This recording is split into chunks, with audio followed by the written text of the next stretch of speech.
Jennifer, 36 ans, a attrapé le Covid il y a 1 an, lors de la première vague. Mais ses symptômes n'ont jamais cessé. Avec des épisodes de fièvre, avec des sueurs nocturnes, avec des difficultés respiratoires.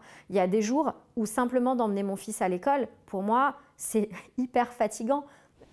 Mais ce sont les douleurs au cœur apparues lorsqu'elle est tombée malade qui inquiètent le plus Jennifer.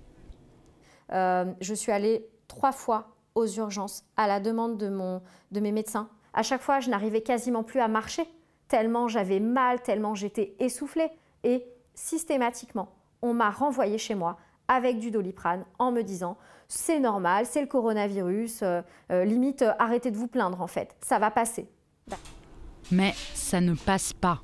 Au contraire, Jennifer découvre finalement que le Covid a provoqué une péricardite, une inflammation de la membrane du cœur.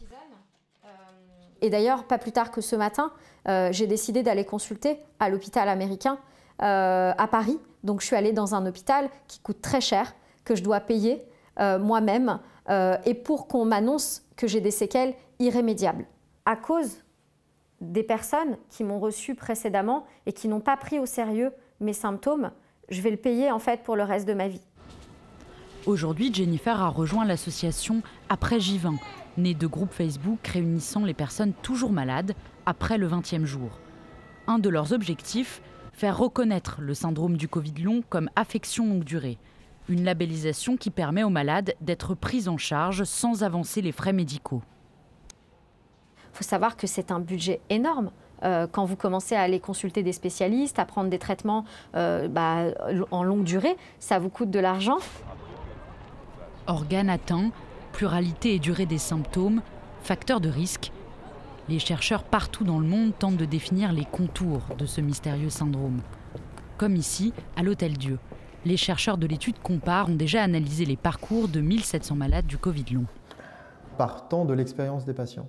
On a identifié 53 manifestations de la maladie. On s'intéresse aussi à l'impact de la maladie sur la vie des gens et on s'est rendu compte que c'est une maladie qui était très invalidante pour les gens. Ça les impacte dans leur travail, dans leur vie familiale, etc.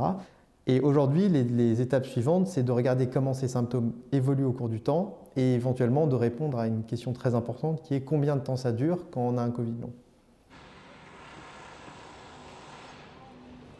Une question qui occupe l'esprit de Mathieu.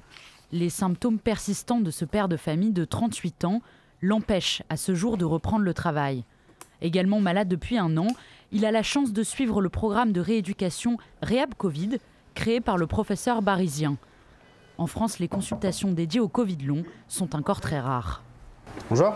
Bonjour monsieur. Le but du jeu, c'est de vous essouffler, de voir comment ça se passe à l'essoufflement. Vous êtes prêts? Ouais. Allez, c'est parti. 1, 2, 3. L'objectif de cette consultation, faire le point sur l'évolution de la maladie et coordonner le parcours de soins. Généralement, à l'effort, il n'y a pas de douleur. Ouais. C'est après qu'elle arrive la douleur, que ce soit les scalaires thoraciques, bilan sanguin ou les gaz du sang chez le pneumologue. Il n'y a rien qui est hors norme. Quels sont les symptômes qui vont mieux? Puis après, on parlera des symptômes qui sont toujours présents et qui vous embêtent. Et aujourd'hui, le docteur peut également proposer un traitement médicamenteux à certains patients. Je vous entends, ce qui vous gêne le plus, c'est trouble de concentration, douleur articulaire, fatigue. Donc aujourd'hui, dans les grands profils de patients Covid long qu'on a, pour ce type d'ensemble de symptômes, on est plusieurs à le faire, à prescrire des anti-inflammatoires. Vu des retours positifs, très bien. Je suis beaucoup plus optimiste depuis le mois de janvier. Mais pour ce médecin du sport, la rééducation demeure un élément central de la prise en charge. On avait très peur qu'il y ait des lésions de tissus, des lésions d'organes. En fait, c'est vraiment votre système de réglage intérieur qui a été détraqué par le virus. Il faut le remettre bien, il faut le rééduquer, il faut le réhabituer. Vous voyez les secrétaires, on va se revoir, je pense, juin-juillet. Hein?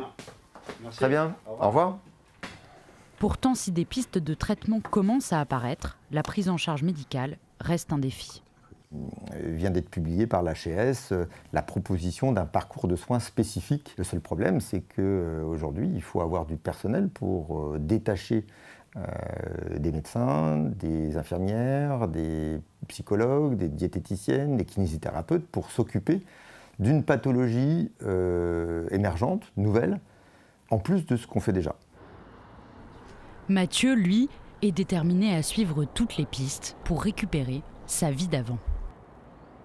Dès que je vous quitte, je vais à la pharmacie où j'ai l'habitude d'aller, je prends mon traitement, je suis très motivé. Et j'espère que ça va fonctionner sur moi. Je compte beaucoup sur le traitement qui m'a été prescrit aujourd'hui pour me remettre rapidement et retrouver une vie normale.